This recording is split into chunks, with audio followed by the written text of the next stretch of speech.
வணக்கம். Welcome to கதை திரட்டு audio books. இந்த வீடியோவில் நம்ம என்ன கதை கேட்க போகிறோம்னா, மலர்களே மலர்களே இது ஒரு கனவா கதையின் 4வது பகுதி.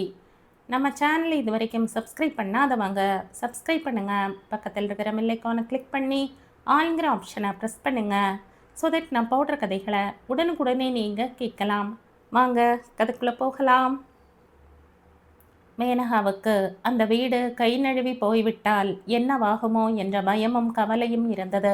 எங்கே இருந்தாவது 60,000 திரட்டி அந்த வீட்டை வாங்கிவிட்டால் அந்த யூகமே மேனகாவின் மனதை புல்லரிக்க செய்தது. அவளுக்கு அத்தனை அதிர்ஷ்டம் உண்டா? 60,000 என்றால் சாமானியமா? எட்டாத கனிக்கு ஆசைப்படுகிறாளோ? இந்த உலகத்தில் ஒவ்வொருவருக்கும் எது இருந்தாலும் இல்லாவிட்டாலும் தம்முடையது என்று ஒரு சின்ன வீடு இருக்க வேண்டும். பறவைகள் கூட கூடு கட்டி வாழவில்லையா? வீடு என்பது எவ்வளவு அபூர்வமான விஷயமோ மேனகாவுக்கு தெரியும். ஆனால் அதை அடையும் வழிதான் தெரியவில்லை. மேனகா யோசனையில் இருந்து மீண்டும் வலது பக்கத்தில் இருந்த சந்திற்குள் நுழைந்தாள். அங்கே ரோடு போட்டு கொண்டிருந்தார்கள். அங்கிருந்து 3வது வீடுதான் சுவாமிநாதனுடையது. வீட்டு வாசலில் பெரிய மகிழம்பூ மரம் இருந்தது. மங்களம் சமையல் செய்ய வரும்போது அவளுடன் வந்த மேனகா அவற்றை பொறுக்கி தாவணியின் தலைப்பில் முடிந்து கொண்டு போவாள். மேனகா கேட்டை திறந்து கொண்டு அந்த வீட்டிற்குள் நுழைந்தாள். சுவாமிநாதன் இருக்கும் பெரிய போர்ஷன் பூட்டி இருந்தது. பக்கத்து போர்ஷனுக்கு அருகில் வந்தாள். கதவு சாத்தி இருந்தது. அவள் காலிங் பெல்லை அழுத்தினாள். வருகிறேன். உள்ளே எங்கிருந்தோ ஒரு பெண்ணின் குரல் கேட்டது. வாசலுக்கு பக்கத்தில் சுவரில் டாக்டர் ஹரிகிருஷ்ணா MBBS என்ற போர்டு இருந்தது. மேனகா அந்த டிகிரியை கையால் தடவினாள். மேனகாவுக்கு டாக்டர் என்றாலும் பெரிய படிப்பு படித்த யாராக இருந்தாலும் ரொம்ப பிடிக்கும். அதற்குள் கதவுகள் திறந்து கொண்டன. உள்ளே இருந்து குள்ளமாக கொஞ்சம் பூசிய வாக்கில் தலையில் கொண்டை போட்டுக்கொண்டு வெள்ளை நிற ரவிக்கையும் ஜரிகை கரையிட்ட புடவையும் அணிந்திருந்த ஒருத்தி எட்டி பார்த்தாள். அவள் கண்களுக்கு கீழே கரு வளையங்கள் தென்பட்டன. வகிட்டிற்கருகில் தலைமுடி நரைத்திருந்தாலும் அந்த முகத்தில் முதுமை இன்னும் வரவில்லை. யாருமா என்றாள். அந்த குரல் மென்மையாக இருந்தது. நான் மங்களத்தின் பேத்தி. அம்மா ஜாக்கெட்டுகளை கொடுத்து அனுப்பினாள் என்ற பொட்டலத்தை அவிழ்த்து அவளிடம் கொடுத்தாள். அவள் ஜாக்கெட்டுகளை பார்த்து கொண்டாள். கதவை இன்னும் கொஞ்சம் நன்றாக திறந்து, உள்ளே வா, நான் இவற்றை போட்டு பார்க்கிறேன். லூஸாக இருந்தால் திரும்பவும் சரி செய்து தைத்து வாங்கி வரலாம். உட்காரு என்ற வாசல் கதவை சாத்திவிட்டு வந்தாள். ரோடு போடுறாங்க இல்லையா, ஒரே தூசி. உட்காருமா, கொசுவலை கூட கிழிந்து விட்டது. தரேன், தைத்து கொண்டு வந்து கொடு என்று உள்ளே போனாள். அவள் நடையிலும் பேச்சிலும் பார்வையிலும் கருணையும் மென்மையும் இருப்பது பார்த்த மாத்திரத்திலேயே தெரிந்துவிட்டது. மேனகா உட்கார்ந்து கொண்டாள். உள்ளே எந்த அறையில் இருந்தோ குழாயில் தண்ணீர் கொட்டும் சத்தம் கேட்டது. அந்த சத்தம் கேட்டால் மேனகாவுக்கு ரொம்ப பிடிக்கும். வீட்டில் குழாய் இருந்து அதில் இருந்து தண்ணீர் வந்து கொண்டிருந்தால் அது ஒரு இனிய சங்கீதமாகத்தான் இருக்கும். தண்ணீருக்காக வெளியே போக வேண்டிய தேவையில்லை. சண்டை போட தேவையில்லை. ஸ்வர்க்கம் எங்கே இருக்கிறது என்று யாராவது கேட்டால் குழாய் இருக்கும் வீட்டில்தான் என்று மேனகா சட்டென்று சொல்லிவிடுவாள். தண்ணீருக்காக தூக்கத்தை கெடுத்து கொள்ள வேண்டிய அவசியம் இல்லை.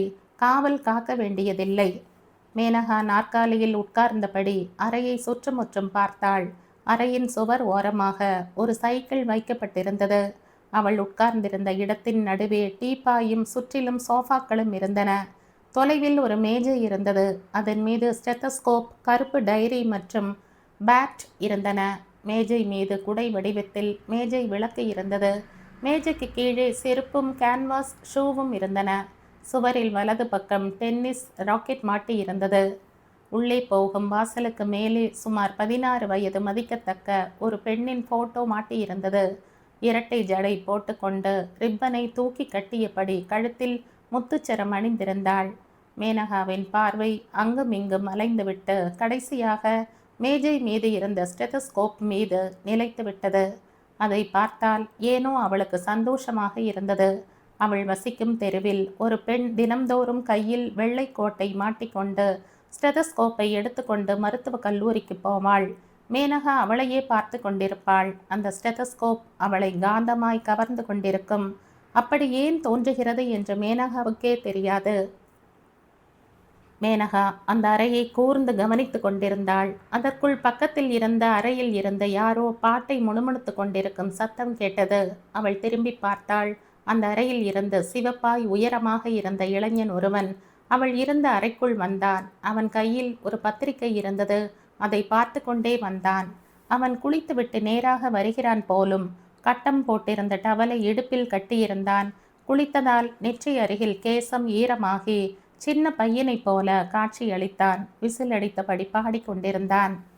கையில் இருந்த பத்திரிகை விளையாட்டு சம்பந்தப்பட்டது போல் இருந்தது.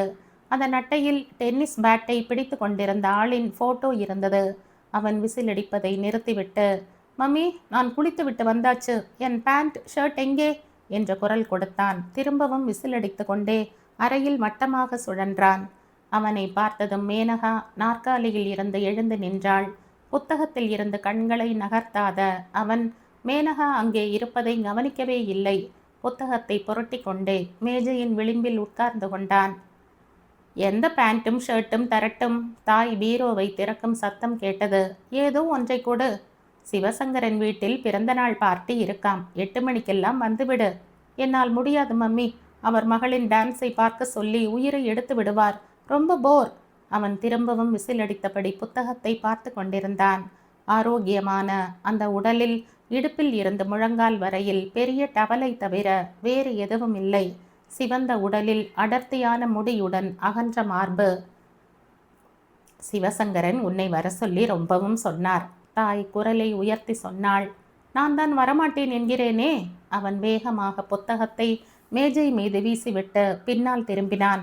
அம்மா என்ற பெரிய குரலில் ஏதோ சொல்ல போனவன் சட்டென்று நின்று விட்டான். 2 அடி தூரத்தில் மேனகா நின்று கொண்டிருந்தாள். அவளை பார்த்ததுமே அவன் கண்கள் அகல விரிந்தன.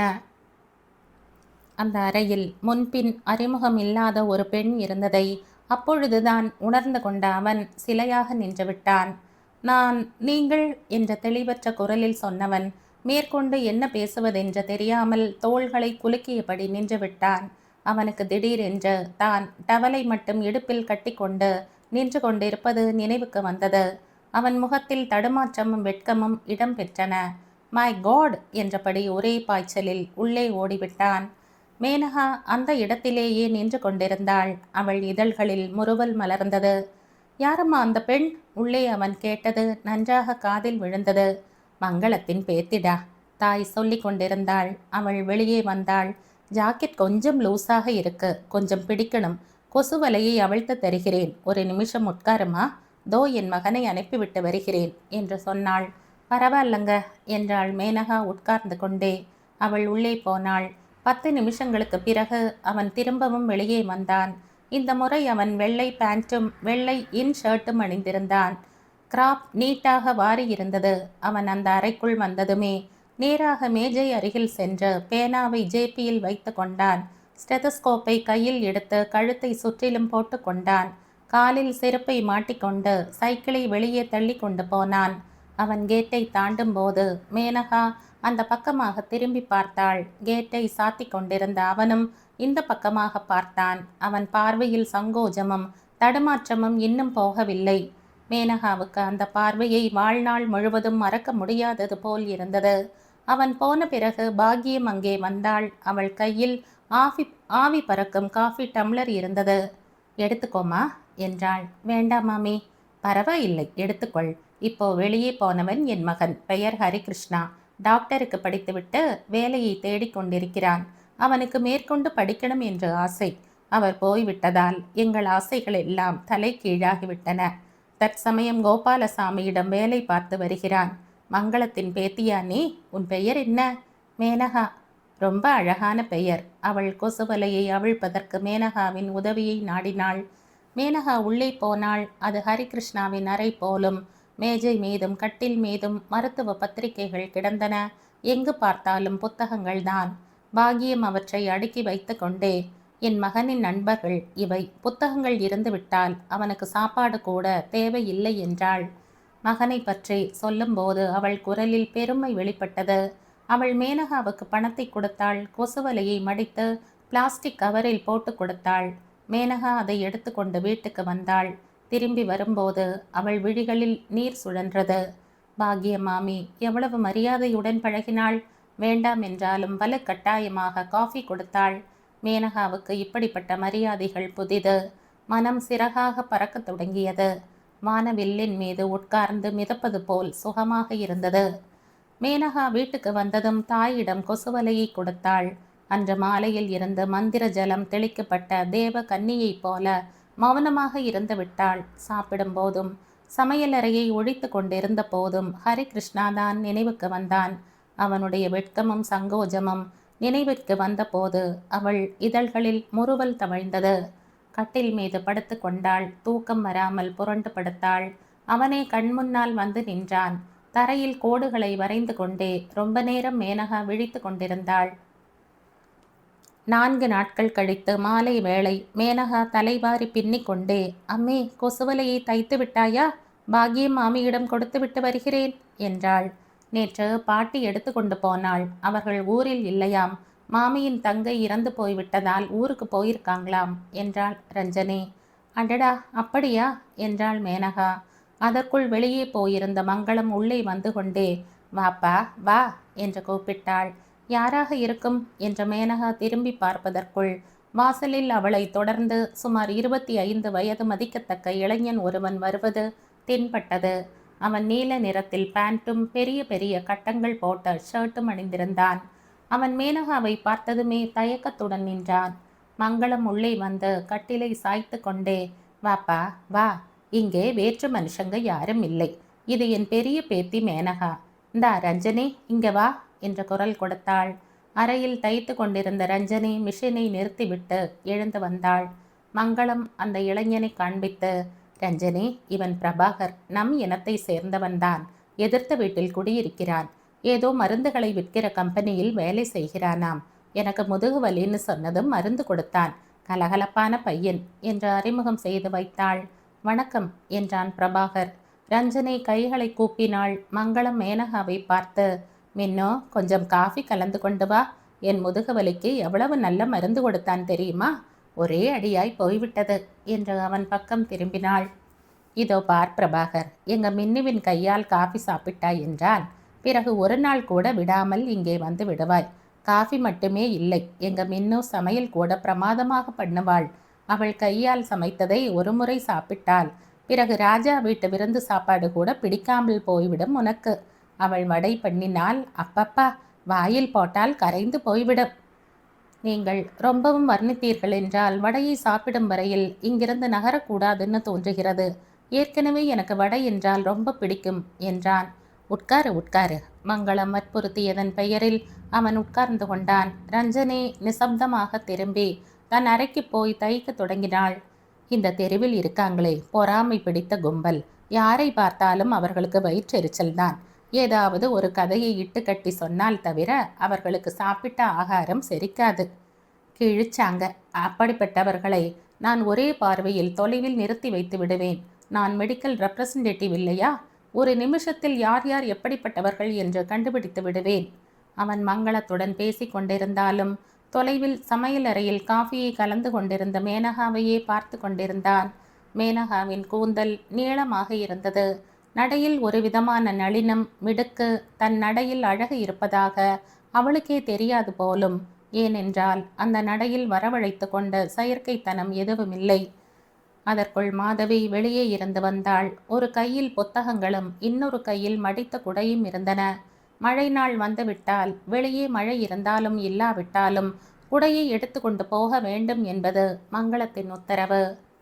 உள்ளே முன்பின் அறிமுகம் இல்லாத இளைஞனை கண்ட மாதவி தலை குனிந்து கொண்டு உள்ளே போக முற்பட்ட போது பாட்டி குரல் கொடுத்து அழைத்தாள். மது, இங்க வாயேன். அப்படி ஏன் ஓடிப்போகிறாய்? இவன் வேறு யாரோ இல்லை, பிரபாகர் என்று நம்மை சேர்ந்தவன்தான். நமக்கு தூரத்து சொந்தம். நான் ஸ்டேட் பேங்க் ராவ் மாமா வீட்டில் வேலை செய்து கொண்டிருந்த போது அறிமுகம் ஏற்பட்டது. ராவ் மாமாவின் மைத்துனனுக்கு சகலையின் மருமகன். மருந்துகளை விற்கும் வேலை செய்கிறான். நான் மெடிக்கல் ரெப்ரசன்டேட்டிவாக வேலை பார்க்கிறேன். மாதவிக்கு வணக்கம் தெரிவித்து கொண்டே சொன்னான். மேனகாவை விட இந்த பெண் இன்னும் அழகாக இருப்பது போல அவனுக்கு தோன்றியது. என் 2வது பேத்தி மாதவி. மேனகாவும் இவளும் சேர்ந்து மெட்ரிக் எழுதுவதற்காக டுட்டோரியல் கல்லூரியில் சேர்ந்தார்கள். 2 பேரும் ஃபெயில் ஆகிவிட்டார்கள். மேனகா இனி செத்தாலும் பரீட்சை எழுத மாட்டேன் என்று சொல்லிவிட்டாள். இவள் மட்டும் திரும்பவும் எழுதப் போகிறாள். மாதவி அந்த இடத்திலேயே நின்று கொண்டிருப்பதை பார்த்துவிட்டு மங்களம் பரிவுடன், மாதவி போய் முகமலம்பிக் கொண்டு சாப்பிடு, காலையில் இப்பொழுதோ சாப்பிட்டது என்றாள். மாதவி அங்கிருந்து போய்விட்டாள். கிழவி அந்த பெண்ணை அதிக நேரம் அங்கே நிற்க விடாமல் அனுப்பிவிட்டதில் அவன் உற்சாகம் மடிந்து விட்டது. மேனகா காஃபியை கொண்டு வந்து கொடுத்தாள். மங்களத்திடமே 2 டம்ளர்களையும் கொடுத்த போது அவள் அவனிடம் கொடு என்று உத்தரவிட்டாள். மேனகா அவனிடம் கொடுத்தாள். அவன் அதை வாங்கி கொண்டே, எதிர்த்த வீட்டுக்கு குடி வந்திருக்கிறேன். இந்த தெருவில் எனக்கு தெரிந்தவர்கள் யாரும் இல்லை. உங்கள் பாட்டி பார்த்து விசாரித்ததும் எனக்கு உயிரே வந்தார் போல இருந்தது. இந்த பட்டணத்தில் ஒவ்வொருத்தருக்கும் அவர்களை சேர்ந்த யாராவது இல்லை என்றால் குழப்பமாகத்தான் இருக்கும் என்றான். மேனகா தலை குனிந்தபடி கேட்டு கொண்டிருந்தாள். அவன் சொல்லி முடித்த பிறகு அங்கிருந்து போய்விட்டாள். மங்களம் காஃபியை குடித்து கொண்டே திரும்பவும் தொடங்கிவிட்டாள். நாங்களும் ஒரு காலத்தில் நன்றாக வாழ்ந்தவர்கள்தான். ஜமீன்தாரிடம் என் புருஷன் கணக்கு விவகாரங்களை பார்த்து கொண்டிருந்தார். அப்போ எங்களுக்கு வீடு, வாசல், நிலம், நீச்சு, வேலைக்காரர்கள் என்று எந்த குறையும் இல்லாமல் இருந்தது. தோ இப்பொழுது பார்த்தா இல்லையா, சொன்னாலும் யாரும் நம்ப மாட்டார்கள். அந்த வாழ்க்கைக்கு எடுத்துக்காட்டாக தோ இந்த போட்டோ ஒன்றுதான் எஞ்சி இருக்கிறது எங்களுக்கு. பிரபாகர் காஃபியை குடித்து கொண்டிருந்தவன் ஆச்சரியமடைந்தவனாய், அட, அந்த போட்டோ உங்களுடையதா? நம்பவே முடியவில்லை என்றான். நீ மட்டும் இல்லை, நானே இப்போ இருக்கிற இந்த நிலைமை உண்மையா அல்லது அந்த போட்டோ தான் உண்மையா, எது உண்மை எது கனவு என்ற குழப்பத்தில் ஆழ்ந்திருக்கிறேன். சில சமயம் எனக்கு தோன்றும் அந்த வாழ்க்கையை வாழ்ந்துவிட்டு இப்போ நரகத்தில் இருக்கிறேனோ என்று. பலே ஆள்தான், அவன் சிரித்தான். நரகத்திற்கு உங்களுடன் உங்க பேத்திகளும் வந்திருக்காங்க என்று சொல்வீங்களா? மங்களம் சிரித்தாள். அவனும் சிரித்தான். அவன் பேசியதை கேட்டு உள்ளே இருந்த ரஞ்சனி, மாதவிக்கும் கூட சிரிப்பு வந்தது. உண்மைதான், அப்படியென்றால் இது நரகம் இல்லையா, அதுதான் கனவா என்றாள் மங்களம் போட்டோவை பார்த்து கொண்டே. திரும்பவும் வேதாந்தியை போல் சொன்னாள், அது கனவு கூட இல்லை, வாழ்க்கைதான். ஏனென்றால் பெரிய பெரிய மகாராஜாக்களே போய்விட்டார்கள். நீடாமங்கலம் ஜமீன்தாரின் பேரன் இப்போ வேலை பார்த்து கொண்டிருக்கிறான். அவங்க காலடியில் துரும்பு போல் வாழ்ந்து கொண்டிருந்த நாங்கள் ஒரு பொருட்டா என்ன? இந்த செல்வமே ஒரு மாயைதான். ஆமாம் ஆமாம் என்றான் அவன். போய் வருகிறேன் என்று எழுந்து கொண்டான். கொஞ்ச நேரம் உட்காருப்பா, வேலை இருக்கு. மங்களம் இறைந்து கூப்பிட்டாள். மேனகா, மாதவி, வாங்கம்மா, பையன் கிளம்புகிறானாம், சொல்லிக்கொள்ளத்தான். மூவரும் கதவிற்கு அருகில் வந்தார்கள். போய் வருகிறேன் பணிவுடன் சொன்னான். ரஞ்சனி தலையை அசைத்தாள். அவ்வப்போது வந்து கொண்டிரு, சொல்ல மறந்து விட்டேன். நாளைக்கு ஞாயிற்றுக்கிழமைதானே, சாப்பிட எங்க வீட்டுக்கு வந்துவிடு என்று உத்தரவிட்டாள் மங்களம். நாளைக்கா? பார்க்கிறேன் என்றான். பார்க்கிறேன் என்பதெல்லாம் கிடையாது, நீ வந்துதான் ஆகணும். நாங்க ஒன்றும் விருந்து சாப்பாடு போடப்போவதில்லை. எங்களுக்காக சமைத்ததையே உனக்கும் போடுவோம் என்றாள். பிரபாகர் போக கிளம்பியவன் நின்று சொன்னான். அதையே என் பாக்கியமாக நினைத்து கொள்வேன். உண்மையை சொல்லணும் என்றால் மற்ற வேலைகளை எல்லாம் அப்படியே விட்டு வந்து விடுவேன். பிரம்மச்சாரி வாழ்க்கை இல்லையா? ஹோட்டல் சாப்பாடு சாப்பிட்டு சாப்பிட்டு நாக்கே செத்து விட்டது என்றால் நம்புங்கள். ஐயோ பாவம் என்றாள் மங்களம் இரக்கத்துடன் பார்த்து கொண்டே. வருகிறேன். உங்களை சந்தித்ததில் ரொம்ப சந்தோஷம். இனி எனக்கு தனிமையால் போர் அடிக்காது.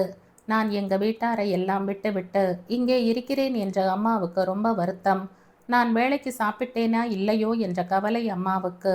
இன்றைக்கே அம்மாவுக்கு கடிதம் எழுதி விடுகிறேன்.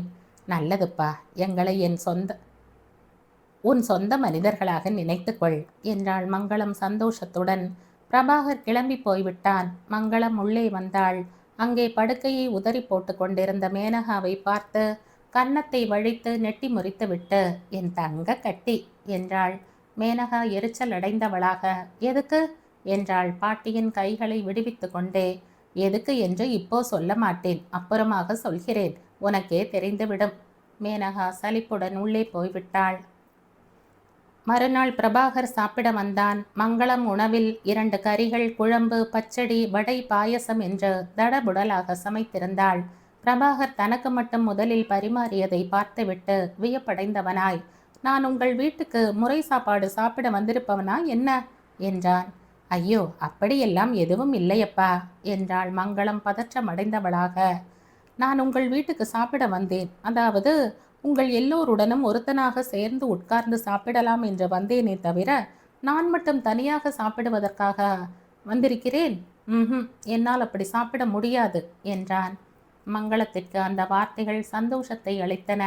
உடனே மணையை போட்டு தட்டுக்களை வைத்து மேனகாவையும் மாதவியையும் கூப்பிட்டாள். ரஞ்சனி வர மறுத்த போது, அந்த பையன் மனம் நொந்து கொள்வான், நம்மை சேர்ந்தவன் தானே, நல்ல பையன், எவ்வளவு நன்றாக பழகுகிறான், இல்லாவிட்டால் நம் வீட்டுக்கு சாப்பிட வர சொல்லி அழைத்திருப்பேனா என்று வலுக்கட்டாயமாக இழுத்து வந்தாள்.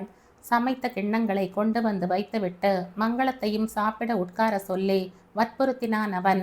எல்லோரும் சேர்ந்து உட்கார்ந்து கொண்டார்கள்.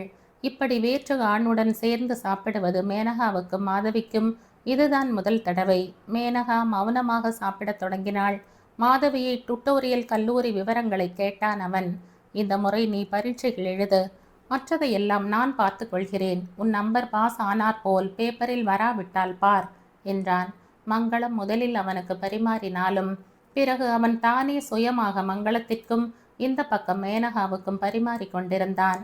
சாப்பாடு ரொம்ப நன்றாக இருப்பதாக பாராட்டினான். வடை பாயசம் மேனகா செய்தாள் என்று மங்களம் சொன்னாள். இவ்வளவு ருசியாக நான் எங்குமே சாப்பிட்டதில்லை. உங்களுக்கு படிப்பு எதுக்கு? சின்ன ஹோட்டல் தொடங்கிவிட்டால் ஏகப்பட்ட பணம் சம்பாதித்து விடலாம் என்றான். சாப்பாடு முடிந்தது. அதற்கு பிறகு அவன் ரொம்ப நேரம் உட்கார்ந்திருந்தான். போகும் முன் பேக்கை திறந்து விட்டமின் மாத்திரைகள், ஜலதோஷத்திற்கு மருந்துகள் எடுத்து பிறையில் வைத்தான். மேனகாவை போட்டுக்கொள்ள சொல்லுங்கள், ரொம்ப வீக்காக தென்படுகிறாள் என்றான். ரஞ்சனிக்கும் தூக்கம் வருவதற்காக மாத்திரைகளை கொடுத்தான். மங்களத்தின் முதுகு வலியை பற்றி விசாரித்துவிட்டு மருந்து மாற்றினான். மதியம் காஃபி குடித்த பிறகு போய்விட்டான். அவன் போகும்போது மங்களம், இதோ பார், ராத்திரி ஹோட்டலில் சாப்பிடாதே, வீட்டில் செய்தது நிறையவே இருக்கு என்றாள். ராத்திரி நான் எப்போ வருவேனோ என்னவோ. சரி விடு, உன் அறையிலேயே கொண்டு வந்து வைத்து விடுகிறேன், உங்களுக்கு சிரமம் என்று சொல்லிக்கொண்டே அறையின் சாவியை கொடுத்தான் அவன். இதில் சிரமம் என்ன இருக்கு? நீ எங்களுக்கு வேற்று மனிதனா என்ன? மின்னோ, பத்திரமாக வைமா என்றாள். சாவியை கொடுக்கும்போது அவன் மேனகாவை கூர்ந்து பார்த்துவிட்டு போய்விட்டான்.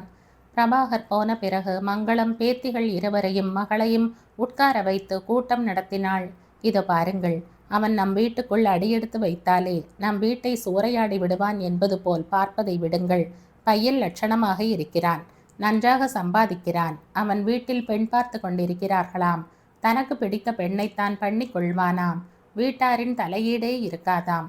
முறைப்பெண் இருக்கிறாளாம். விதவை அத்தை ஒருத்தி இவர்களின் வீட்டில்தான் இருக்கிறாளாம். அத்தை பெண்ணை பண்ணி கொண்டால் சொத்து வருமாம். ஆனால் இவனுக்கு கொஞ்சம் கூட இஷ்டம் இல்லையாம். உங்களுக்கு தெரிந்து நல்ல பெண் யாராவது இருந்தால் சொல்லுங்கள் பாட்டி என்றான். பெண் கெட்டிக்காரியாக வீட்டு வேலைகள் தெரிந்தவளாக இருந்தால் போதுமாம். வரதட்சணையோ சீர்வரிசையோ தேவை இல்லையாம். பெற்றோருக்கு விருப்பம் இல்லை என்றால் கோவிலில் கல்யாணம் செய்து கொள்வாளாம். நம் மேனகாமுக்கும் அவனுக்கும் நல்ல பொருத்தம். அவனை பார்த்ததுமே எனக்கு தோன்றிவிட்டது.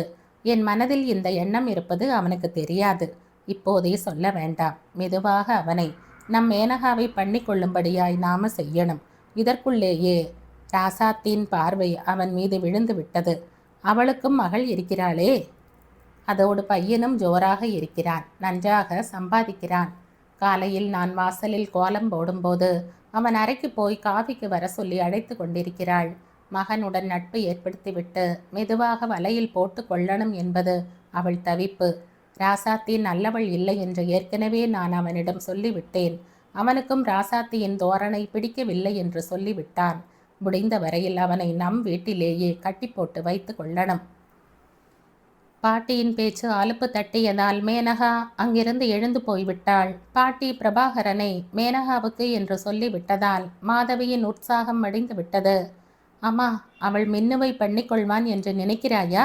பேதையைப் போல கேட்டாள் ரஞ்சனி. பிரபாகர் பார்க்க நன்றாக இருக்கிறான், கை நிறைய சம்பாதிக்கிறான். முக்கியமாக தாய் தந்தையரின் கட்டுப்பாட்டில் இல்லை. கலகலப்பாக பழகுகிறான். அவன் மின்னுவை பண்ணி கொண்டால் அதை காட்டிலும் வேறு அதிர்ஷ்டம் இல்லை. ரஞ்சனிக்கு ரொம்பவும் பிடித்து விட்டது. மங்களம் மாலையில் அவன் அறைக்கு போய் டிஃபனை அங்கே வைத்துவிட்டு வந்தாள். இரவு ரொம்ப நேரம் கழித்து அவன் வந்து கதவை தட்டினான். கட்டிலில் படுத்திருந்த மங்களம் மேனகாவை சாவி கொடுக்க சொல்லி உத்தரவிட்டாள். மேனகா எழுந்து போய் சுவரில் மாட்டியிருந்த சாவியை எடுத்து கொடுத்தாள். என் ஞாபக மறதியை பார்த்தீங்களா? நேராக அறைக்கு போய்விட்டேன். சாவிக்காக ஜேபியை தடவி பார்த்துவிட்டு எங்கேயோ தொலைந்து விட்டதாக நினைத்து பதற்றமடைந்தேன். இங்கே கொடுத்த நினைப்பே இல்லை. பூட்டை உடைப்போம் என்று கல்லை எடுத்த போதுதான் நினைவுக்கு வந்து விட்டது. சாவியை வாங்கி கொள்ளும்போது அவன் கை மேனகாவின் உள்ளங்கையில் உராய்ந்தது போல் இருந்தது. மேனகா முறைத்து பார்த்தாள். அவன் சிரித்தான். தேங்க்ஸ், உங்களுக்கு ரொம்ப சிரமம் கொடுத்து விட்டேன், சாரி என்று சொல்லிவிட்டு போய்விட்டான். மேனகாவுக்கு அவன் வேண்டுமென்றே உள்ளங்கையை தொட்டதாக தோன்றவில்லை. வந்து படுத்து கொண்டாள். பாட்டியின் வார்த்தைகள் நினைவுக்கு வந்தன. பாட்டி ஒரு பைத்தியம். அவளை பார்க்கும்போது மேனகாவுக்கு இரக்கம்தான் ஏற்பட்டது. எப்படியாவது சரி, தனக்கும் மாதவிக்கும் கல்யாணம் செய்து வைக்க வேண்டும் என்பது அவள் தவிப்பு. பக்கத்து வீட்டில் இருந்த ராசாத்தியின் கைங்கரியத்தால் தப்பி தவறி வந்த ஓரிரு வரன்கள் கூட கைவிட்டு போய்விட்டன. கல்யாண தரகர் கூட ஒரு முறை சொல்லிவிட்டார், பேத்திகளின் கல்யாணத்தை உங்களால் எப்படி பண்ணி வைக்க முடியும் பாட்டி? உங்களால் முடியாது என்றார். ஏன் முடியாது என்றாள் மங்களம். இந்த காலத்தில் பெண்ணுக்கு கல்யாணம் பண்ணி வைப்பதென்றால் விளையாட்டா? மதிப்பும் மரியாதையும் உள்ள குடும்பங்கள் கூட வரதட்சணை சீர்வரிசை என்று தாங்க முடியாத பாரமாக நினைக்கிறாங்க. போகட்டும், இதையெல்லாம் ஈடுகட்டக்கூடிய பொருள் ஒன்று இருக்கு. பணம் என்பாங்க. அதை உங்களால் எங்கிருந்து கொண்டு வர முடியும்? என் பேச்சை கேட்டு அந்த பெண்களுக்கு கொஞ்சம் சுதந்திரம் கொடுத்து வெளியில் அனுப்புங்கள். அவர்களே யாரையாவது ஒருத்தனை இழுத்து கொண்டு வருவார்கள். நீங்கள் ஜாதியை பற்றி எல்லாம் பொருட்படுத்தாதீங்க. மங்களம் கையில் இருந்த சொம்பால் அவரை அடிக்கப் போனாள். இதுதான் நீ சொல்ல வந்த விஷயமா? நான் ஏதோ பெரிய மனுஷனாச்சேன்னு வரன் பார்க்க சொன்னால் என் பேத்திகளை ஓடிப்போக சொல்லி யோசனை தருகிறாயா? பல்லை தட்டி விடுவேன். என்னை யாரென்று நினைத்து விட்டாய்? நீடாமங்கலம் ஜமீன்தாரிடம் வேலை பார்த்து வந்தவருக்கு இரண்டாவது மனைவி என் பேத்திகளை பார்த்து அப்படி சொல்கிறாயா? உனக்கும் தான் மகள்கள் இருக்கிறார்கள் இல்லையா? அவர்களை ஓடிப்போக சொல்லு. அவர்களுக்கு கல்யாணம் பண்ணி வைக்காதே. என்னை விட உன்னிடம் பணம் என்ன இருந்து கிடைத்தது? நீ சம்பந்தம் சொன்ன ஒரு குடும்பமாவது உருப்பட்டிருக்கா? போ போ, திரும்பவும் இந்த தெருவில் நீ கண்ணில் பட்டுவிடக்கூடாது. மங்களம் அவருடைய பையை எடுத்து வீசி எறிந்தாள். அவர் போய்விட்டார். மங்களம் தலையில் அடித்து கொண்டு அழத் தொடங்கினாள். என் தலை எழுத்து, எவ்வளவு பேச்சுக்களை கேட்க வேண்டி இருக்கு. பணம் இவ்வளவு மதிப்பு வாய்ந்தது என்று தெரிந்திருந்தால் என்னிடம் இருந்த போதே எச்சில் கையால் காக்காயை கூட ஓட்டி இருக்க மாட்டேன். நோன்புகள், விரதங்கள், உறவினர்கள் என்றெல்லாம் தடபுடலாய் வாரி இறைத்து விட்டேன். இப்போ அதெல்லாம் எதுக்குமா? அவங்களிடம் நம் விஷயத்தை சொல்ல வேண்டாம்னு எவ்வளவு தடவை சொல்லியிருப்பேன் என்றாள் ரஞ்சனி வருத்தத்துடன். நீ அப்படித்தான் சொல்வாய். என் வருத்தம் உனக்கு எப்படி தெரியும்? உன் விஷயத்தில் நான் வரன் கிடைக்காமலா போய்விடும் என்ற வீம்பாய் நினைத்து கொண்டே படுகுழியில் விழுந்து விட்டேன்.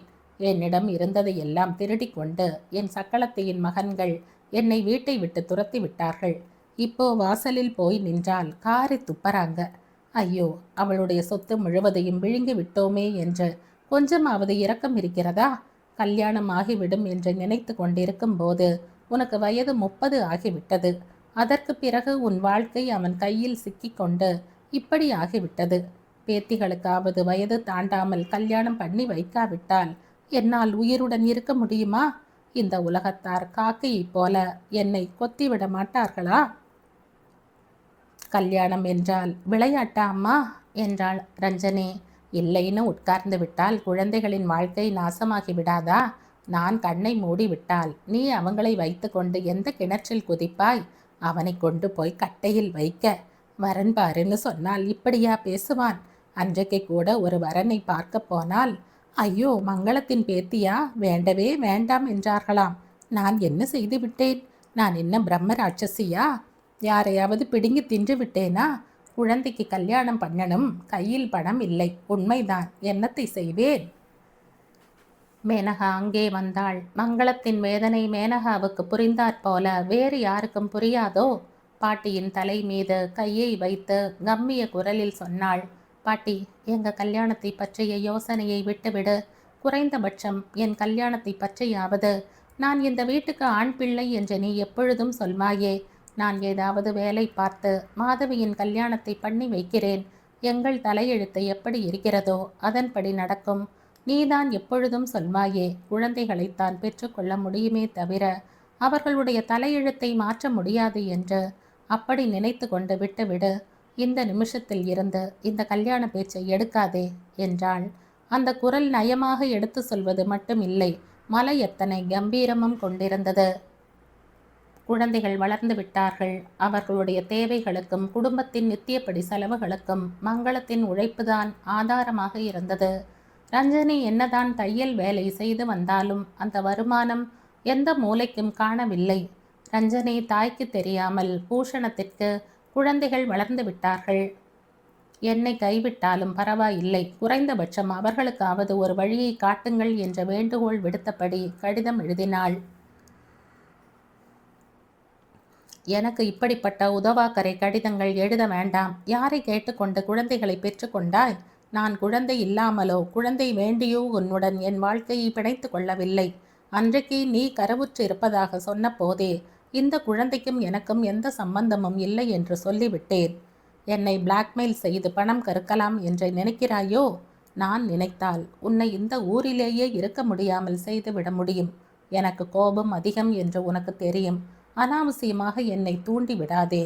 உடம்பில் இளமை இருக்கும்போது உல்லாசமாக இருப்பது எந்த ஆணும் செய்யும் காரியம்தான். அதற்காக அவர்கள் அட்டையைப் போல் அவனுடன் ஒட்டிக்கொள்ள வேண்டியதில்லை. என் குழந்தைகளும் பெரியவர்களாகி விட்டார்கள். இன்னொரு தடவை எனக்கு கடிதம் எழுத வேண்டும் என்றோ என்னை சந்திக்க வேண்டும் என்றோ நினைக்காதே. இதுதான் என் கடைசி வார்த்தை. என் கௌரவத்தை கெடுக்க நினைத்து யாருடைய தூண்டுதலால் இந்த திட்டம் போட்டாயோ தெரியாது. அது உனக்கும் குழந்தைகளுக்கும் ஆபத்தாகிவிடும். அதை தெரிந்து கொள். என்னை பிளாக்மெயில் செய்து பணம் கறக்கலாம் என்று நினைக்கிறாயோ? நான் நினைத்தால் உன்னை இந்த ஊரிலேயே இருக்க முடியாமல் செய்துவிட முடியும். எனக்கு கோபம் அதிகம் என்று உனக்கு தெரியும். அனாவசியமாக என்னை தூண்டி விடாதே. உடம்பில் இளமை இருக்கும்போது உல்லாசமாக இருப்பது எந்த ஆணும் செய்யும் காரியம்தான். அதற்காக அவர்கள் அட்டையைப் போல் அவனுடன் ஒட்டிக்கொள்ள வேண்டியதில்லை. என் குழந்தைகளும் பெரியவர்களாகிவிட்டார்கள். இன்னொரு தடவை எனக்கு கடிதம் எழுத வேண்டும் என்றோ என்னை சந்திக்க வேண்டும் என்றோ நினைக்காதே. இதுதான் என் கடைசி வார்த்தை. என் கௌரவத்தை கெடுக்க நினைத்து யாருடைய தூண்டுதலால் இந்த திட்டம் போட்டாயோ தெரியாது. அது உனக்கும் உன் குழந்தைகளுக்கும் ஆபத்தாகிவிடும். அதை தெரிந்து கொள். ரஞ்சனை கட்டிலுக்கு இருந்த பிறையின் அடியில் அதை மறைத்து வைத்தாள். ஒரு நாள் எதற்காகவோ அந்த பிறையை திறந்த மேனகாவின் கண்களில் அந்த கடிதம் பட்டது. எடுத்து படித்தாள். படித்து முடித்ததும் அவள் உடல் முழுவதும் தீப்பற்றி எரிவது போல் இருந்தது. கண்கள் சிவந்தன. ஆவேசத்தால் இளம் தளிர் போல் உடல் நடுங்கியது. விளக்கை அங்கே வைப்பதற்காக வந்த மங்களம் சந்தியா இருட்டில் நின்று கொண்டிருந்த பேத்தியை பார்த்துவிட்டு, என்ன, ஏன் இப்படி நின்று கொண்டிருக்கிறாய் என்று கேட்டாள். ஒன்றுமில்லை பாட்டி, ஒன்றுமில்லை என்றாள். அதற்குள் ரஞ்சனி அங்கே வந்தாள். இளம் தளிர் போல் நடுங்கிக் கொண்டிருந்த மேனகா தாயிடம் வந்தாள். அம்மா என்று அழைத்தாள். என்ன மின்னோ, எனக்கு ஒரு வாக்குறுதி கொடு. என்ன? இனி ஒருபோதும் அப்பாவுக்கு கடிதம் எழுத மாட்டேன் என்று? மின்னோ, அம்மா, உண்மையை சொல்கிறேன். நீ அப்பாவுக்கு கடிதம் எழுதினாய் என்று தெரிந்தால் நான் உன் சுற்று வட்டாரத்திலேயே இருக்க மாட்டேன். நீ அவருக்கு கடிதம் எழுதினால் என்னை கொன்று விட்டதற்கு சமம். நீ அவருக்கு கடிதம் எழுதியதாக தெரிந்தால் நான் இருக்க மாட்டேன் அம்மா. என் பிணம்தான் உன் காலடியில் இருக்கும். மின்னோ, சாப்பாடு இல்லாவிட்டால் நானும் மாதவியும் பட்னி கிடந்து செத்து போகிறோம். கல்யாணமாகாவிட்டால் இப்படியே கிழவிகளாகி விடுகிறோம். அப்படியாவது மதிப்புடன் வாழ்ந்து வருவோம். அவ்வளவுதானே தவிர தயவு செய்து இப்படி. கையில் இருந்த கடிதத்தை காட்டிக்கொண்டே மேலும் சொன்னாள். கண்டவங்க கிட்ட எங்களுக்காக யாசிக்காதே அம்மா. அவர்களிடம் எங்களுக்கு அவமானம் ஏற்படும்படியாக செய்யாதே. மேனகா திடீரென்று ஹிஸ்டீரியா வந்தவள் போல அழத் தொடங்கினாள். மேனகாவை சமாளிக்க மங்களத்தால் முடியவில்லை. அதற்குள் மாதவி அங்கே வந்தாள். மேனகாவால் ரொம்ப நேரம் வரை பழைய நிலைக்கு திரும்ப முடியவில்லை. ரஞ்சனி தவறு செய்து விட்டவள் போல் தலை குனிந்தபடி உட்கார்ந்திருந்தாள். தன் திருமணத்தை தானே செய்து கொள்வது, அது சாத்தியப்படாவிட்டால் இப்படியே இருந்து விடுவது என்று நினைத்து கொண்டாள் மேனகா. திருமணம் அசாத்தியம் என்றெண்ணி இதய கதவை மூடிக்கொண்டு விட்டிருந்த மேனகாவின் மனதிற்குள் பிரபாகர் கதவை தள்ளி கொண்டு எட்டி பார்த்து கொண்டிருந்தான். மேனகாவுக்கு தயக்கமாக இருந்தது. அந்த கதவை திறப்பதா வேண்டாமா என்ற சந்தேகத்தில் இருந்தாள். பிரபாகருடன் நெருங்கி பழகுவதா வேண்டாமா? எந்த முடிவுக்கும் வர முடியாதவளாக தடுமாறி கொண்டிருந்தாள் மேனகா. பிரபாகர் மேனகாவின் வாழ்க்கையில் சூறாவளியாய் வந்து சேர்ந்து விட்டான். யோசித்துக் கொள்வதற்கு அவகாசம் கூட இல்லாமல் ஜாக்கிரதையை மேற்கொள்வதற்கு நேரம் கூட தராமல் தன் வாக்கு சாதுரியத்தால் அவர்களுடைய சந்தேகங்களை தகர்த்தெறிந்துவிட்டு நன்மதிப்பை தட்டி கொண்டு விட்டான். அவன் காரியங்கள் எல்லாம் வித்தியாசமாக மேனகாவின் இளம் மனதை வசப்படுத்தும் விதமாக இருந்தன. கொஞ்சம் அறிமுகம் வளர்ந்ததுமே அவன் ஒரு நாள் தண்ணி குடத்தை சுமந்தபடி வந்து கொண்டிருந்த மேனகாவை பார்த்துவிட்டு மங்களத்தை கண்டிப்பது போல் சொன்னான். பாட்டி, நீங்க பெரியவங்க, உங்களுக்கு நான் சொல்ல வேண்டிய தேவை இல்லைன்னு வைங்க. மேனகா வயதில் இருக்கும் பெண் இப்படி அடிக்கடி வெளியே போய் வருவது நன்றாக இல்லை. நான் தான் பார்த்து கொண்டிருக்கிறேனே. இந்த தெருவில் மரியாதையாய் இருக்கும் பசங்கள் ஒருத்தர் கூட இல்லை. வெகண்டை பேச்சும் வேண்டாத கூவல்களும். மேனகாவை தண்ணிக்காக அனுப்பாதீங்க. தண்ணியை கொண்டு வருவதற்காக ஆளை போட்டு கொள்ளுங்கள். பணம் இல்லை என்று சொல்லாதீங்க. நீங்க எல்லோரும் மாதத்தில் ஒரு நாள் சாப்பிடுவதை நிறுத்தியாவது அந்த காரியத்தை செய்யணும் என்பேன் நான் என்று சொல்லிவிட்டு அவனே வலுவில் ஒரு ஆளை பார்த்து தண்ணியை சுமந்து வருவதற்கு ஏற்பாடு செய்தான். அவனை கூப்பிட்டு குடத்தை கையில் கொடுத்து, இதோ பார், இவங்க வீட்டுக்கு எவ்வளவு குடம் தண்ணீர் வேண்டுமோ கொண்டு வந்து ஊற்று. சம்பளம் என்னை கேளு, அவங்களிடம் கேட்காதே என்றான். என் கண்ணே, என் தங்கமே, மங்களம் அன்புடன் நெட்டி முறித்தாள். ஆமாம், இவ்வளவு நாளாக எனக்கு தோன்றவே இல்லையே. சின்ன வயதில் இருந்து பழக்கப்பட்ட வேலைதானே என்று நினைத்து விட்டேன் என்று நினைத்து கொண்டாள். பிரபாகர் போன பிறகு மங்களம் மேனகாவை பார்த்து, பார்த்தாயா, வருங்கால மனைவிக்காக இப்பொழுதே எவ்வளவு அக்கறை எடுத்துக்கொள்கிறான் பார். நான் சொல்லவில்லையா, அவனுக்கு உன்னை ரொம்ப பிடித்திருக்குன்னு. என்னிடம் எப்போதும் உன்னை பற்றித்தான் கேட்டுக்கொண்டிருப்பான். நான் சொல்ல வந்தால் நீயோ எரிந்து விழுகிறாய் என்றாள். மேனகா எப்போதும் போல் எரிச்சல் அடையவில்லை. அன்றைக்கு அவள் குடத்தை தூக்கவில்லை. குப்பன்தான் தண்ணியை கொண்டு வந்து எல்லாவற்றிலும் நிரப்பிவிட்டான். மேனகாவுக்கு ரொம்ப நிம்மதியாக இருந்தது. பிரபாகர் என்றால் விருப்பம் ஏற்பட்டது. அவன் உண்மையிலேயே அவள் சுகத்தை பற்றி யோசிக்கிறானா? மேனகாவின் மனதில் கோடை மழை சாரலை போல இதமான உணர்வு ஏற்பட்டது. பிரபாகர் காலையில் புறப்படும் போது அரை சாவியை கொடுத்துவிட்டு டிரான்சிஸ்டரை மங்களத்திடம் கொடுத்தான். சும்மாதானே இருக்கப் போகிறது, பொழுது போகாத பொழுது மேனகாவை கேட்க சொல்லுங்கள். மங்களமாக மகிழ்ந்து போனாள். பிரபாகர் உரிமையுடன் மேனகாவின் மடியில் டிரான்சிஸ்டரை வைத்துவிட்டு அதை எப்படி இயக்க வேண்டும் என்று திருப்பி காட்டினான். அந்த முயற்சியில் அவன் கைகள் அவள் மார்பில் பட்டன. மேனகா நிமிர்ந்து உட்கார்ந்தாள். பிரபாகர் இருப்பது ஒரே ஒரு அறை கொண்ட போர்ஷன். அதை பெருக்கவும் தண்ணீர் பிடித்து வைக்கவும் வேலைக்காரி 10 ரூபாய் சம்பளம் கேட்டாளாம். அப்படியே ஒருத்தியை ஏற்பாடு செய்தாலும் அவள் 4 நாட்கள் செய்துவிட்டு வேலையை விட்டு விட்டாளாம். மங்களம் இரக்கத்துடன், ஒரே ஒரு அறைக்கு வேலைக்காரி எதுக்குப்பா? நாங்கள் யாராவது ஒருத்தர் பெருக்கி விடுகிறோம். இங்கிருந்து தண்ணீர் பிடித்து கொண்டு போய் வைக்கிறோம் என்றாள். பிரபாகர் ஏறக்குறைய தினமும் சாப்பிட்டு கொண்டிருந்தான். எப்பொழுதாவது காய்கறி, பிரெட், பழங்கள், பூக்கள் என்று வாங்கி வருவான். மங்களம் அவற்றை பார்த்து மகிழ்ந்து போய்விடுவாள். அவன் சாப்பாட்டை ஒரு செலவாக கருதியதில்லை. இன்றைக்கு சாப்பாடு போட்டால் நாளைக்கே கல்யாணம் ஆகிவிட்டால் வாழ்நாள் முழுவதும் அவன் காசில் நாம் சாப்பிடப் போகிறோம். அவன் வேற்று மனிதனா என்ன? மேனகாவுக்கு வருங்கால கணவன்தானே என்று நினைத்து கொள்வாள். பிரபாகர் எப்பொழுதாவது பணம் கொடுப்பான். 1 மாதம் கொடுத்தால் அடுத்த மாதம் ஏதோ இடைஞ்சல் வந்து தாய் கடிதம் போட்டால் அனுப்பி வைத்ததாக சொல்வான். அது போன்ற சமயங்களில் அவன் சாப்பிட வரமாட்டேன் என்று அடம் பிடிப்பான். மங்களம் கெஞ்சுவாள். நம் பந்தம் பணத்தால் ஏற்பட்டதா என்ன என்று சண்டை போடுவாள். அங்கும் இங்கும் அலைந்து கடனோ உடனோ வாங்கி கொண்டு வந்த பணத்தில் அவனுக்கும் சமைத்து போடுவாள். பிரபாகருக்கு தியேட்டர் முதலாளி ஒருவரை நன்றாக தெரியும். அடிக்கடி அவனுக்கு ஃப்ரீ பாஸ் கொடுத்து வருவார். தொடக்கத்தில் அவன் எல்லோரையும் கிளம்ப சொல்லி கொண்டிருந்தான். ரஞ்சனி வரமாட்டேன் என்று பிடிவாதம் பிடித்ததால் மங்களம் கோபித்து கொள்வாள். மேனகா கெஞ்சுவாள். அவர்கள் வார்த்தையை தட்ட முடியாமல் அவளும் வருவாள். எல்லோரும் சேர்ந்து போனால் தெருவில் இருக்கும் எல்லோரும் காணாதது கண்டது போல விழிகள் பிதுங்க பார்ப்பார்கள். எவனாவது விசில் அடிக்கப் போனால் பிரபாகர் அவனை முறைத்து பார்ப்பான். விசில் அப்படியே நின்றுவிடும். மேனகாவுக்கு ரொம்ப சந்தோஷமாக இருக்கும். விவரம் தெரிந்த பிறகு மேனகாவுக்கு வெளியே போனாலும் வீட்டில் இருந்தாலும் நிம்மதியாக இருப்பது போல் தோன்றியது. வாழ்க்கைக்கு ஒரு ஆதாரம் கிடைத்தது போல் இருந்தது. புதிதாக கொழு கொம்பை பற்றி கொண்டு படரத் தொடங்கிய மனம் என்ற கொடியானது இளம் துளிர்களை விடத் தொடங்கியது.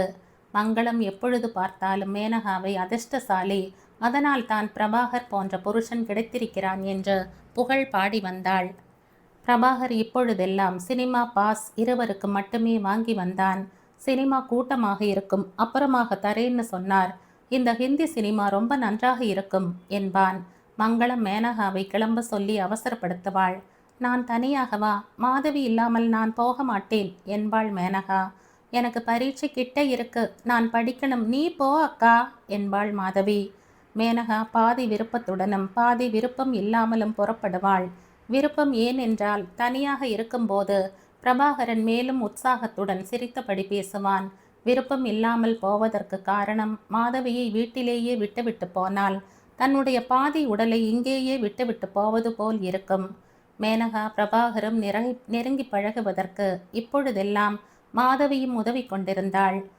முதலில் பிரபாகர் வரும்போதெல்லாம் படிப்பையும் விட்டுவிட்டு அவனுக்கு எதிரே வந்து உட்கார்ந்து ஜாலியாக பேச வேண்டும் என்று தவித்து கொண்டிருப்பாள்.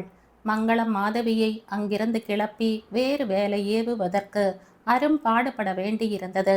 அதை உணராத மாதவி மங்களத்தின் வார்த்தைகளை பொருட்படுத்தாமல் அப்படியே உட்கார்ந்திருப்பாள்.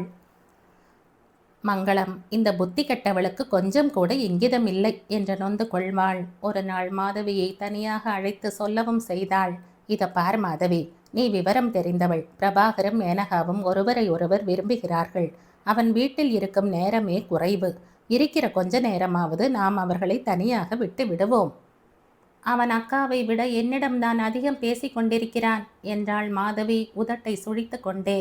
மங்களம் லேசுப்பட்டவள் இல்லை.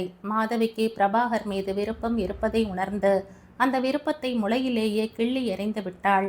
மாதவியை அருகில் இழுத்து தலையை வருடிக்கொண்டே, பாருமா, அவள் வயதில் பெரியவள், உன்னை விட நிறமும் கம்மி, ஒல்லியாய் வேறு இருக்கிறாள். உன் பக்கத்தில் நிற்க வைத்தால் அழகு குறைச்சல்தான். உனக்கென்ன, தங்க விக்கிரகம் போல இருக்கிறாய். மகாராணியாக வேண்டியவள்.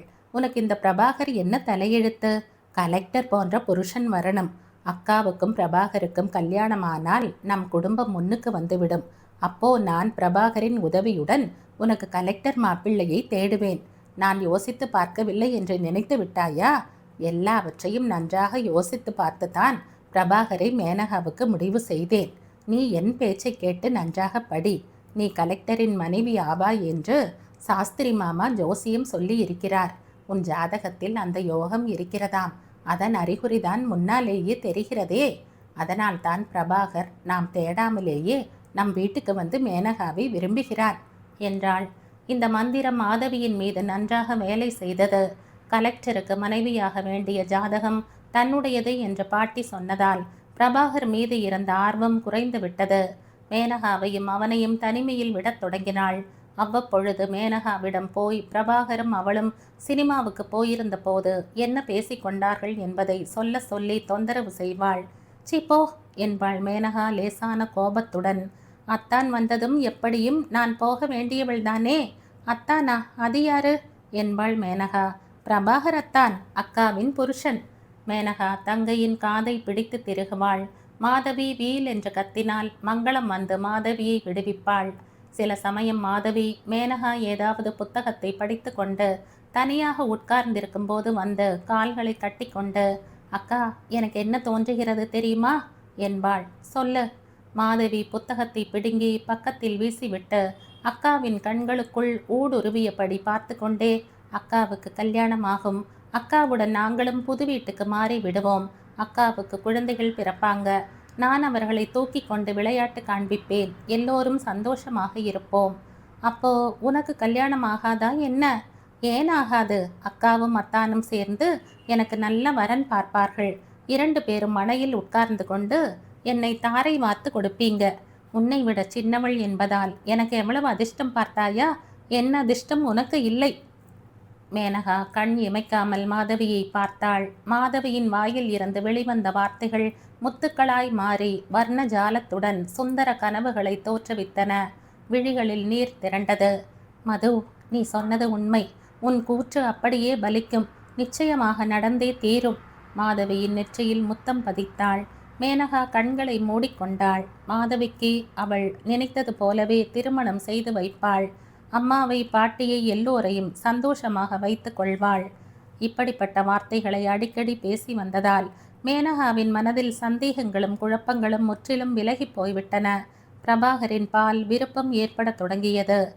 மங்களத்திற்கு ஜுரம் வந்து எழுந்து கொள்ள முடியாமல் போனதால் தானே போய் அவன் அறையை பெருக்கி சுத்தம் செய்துவிட்டு வந்தாள். அவன் தாமதமாக வந்தால் விழித்திருந்த சாப்பாடு பரிமாறுவாள். அவன் சாவியை எடுத்துக்கொண்டு போகும்போது மேனகாவை சரையில் என்று இழுத்து கொண்டு இதழ்களில் அழுத்தமாக முத்தம் பதித்துவிட்டு போய்விடுவான். மேனகா காற்றில் நடுங்கும் இளம் துளிர் போல நடுங்குவாள். இது தவறு என்ற பயம், அந்த பயத்தை கொன்று புதைக்கும் சந்தோஷம், அவசரப்படுகிறேனோ என்ற சந்தேகம் எல்லாமாக சேர்ந்து அவள் மனதுடன் போர் புரியத் தொடங்கி கலவரப்படுத்தி கொண்டிருந்தன. இறுதியில் சந்தோஷம் வென்று பயத்தையும் சந்தேகத்தையும் அடக்கிவிடும். பிரபாகர் மேனகா கோபித்து கொள்ளாததை தடுக்காததை பார்த்து மேலும் கொஞ்சம் உரிமை எடுத்து கொள்ளப் போனான். எனக்கு இதெல்லாம் பிடிக்காது என்று ஒரு முறை சொல்லிவிட்டாள். உங்க வீட்டுக்கு நான் வர வேண்டாமா? உனக்கு விருப்பமில்லாத காரியங்களை நான் செய்யக்கூடாது. வந்தால் எனக்கு என்னமோ இப்படியெல்லாம் செய்யணும் என்று தோன்றும். இது என்னுடைய தவறு இல்லை, என் வயதின் கோளாறாக இருக்கும். உன்னை பார்த்ததும் என் உடல் காந்தத்தால் கவரப்பட்ட ஊசியை போல் ஆகிவிடும் என்பான். அவன் வாதத்திற்கு மேனகாவால் பதில் சொல்ல முடியாது. அவன் போகும்போது திரும்பவும் கேட்டான், நான் நாளைக்கு வரணுமா வேண்டாமா? வாங்க, தடுமாற்றத்துடன் சொன்னாள் மேனகா. அந்த வார்த்தைகள் அவன் மனதிற்கு சிம்ம வாசலை திறந்து விட்டாற் போல இருந்தன.